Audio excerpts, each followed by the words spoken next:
দেখো ম্যাডাম কি করছে। কি করছো তুমি? এই যে ধনিয়া পাতাগুলো তুলছি, এই এতটুকু জায়গা পরিষ্কার করে এখানে আমধনি লাগাবো, সেই জন্য খুব ভালো। পরিষ্কার করছি এই জায়গাটা।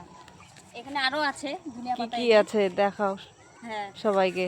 এই যে বাঁধাকপি আছে, ফুলকপি আছে, এদিকে লাল শাক, মূলা লাগানো হয়েছে, অনেক কিছু। এই যে দেখো, এই জায়গাগুলো একটু খুঁড়ে নিচ্ছি। খুব সুন্দর হয়েছে ফুলকপিগুলো। এই যে দেখো, মাটিটা খুঁড়ে সমান করছি। এই যে দেখো, হাত দিয়ে সমান করে নিলাম, নিয়ে এখন আমধনি বিচি ছিটাই দিচ্ছে। এই যে দেখো, দেখো এটা কোন জায়গা, এখানে আমরা রোজ ভিডিও বানাই, তোমরা তো দেখতেই পাও। বৌদি দেখাও, একদম চারপাশটা দেখাও। খুব সুন্দর জায়গাটা, খুবই সুন্দর। দেখো সবাই কত সুন্দর জায়গাটা। আমাদের এক মানে এই জায়গাটা এক কথায় যাকে বলে ভাইরাল জায়গা।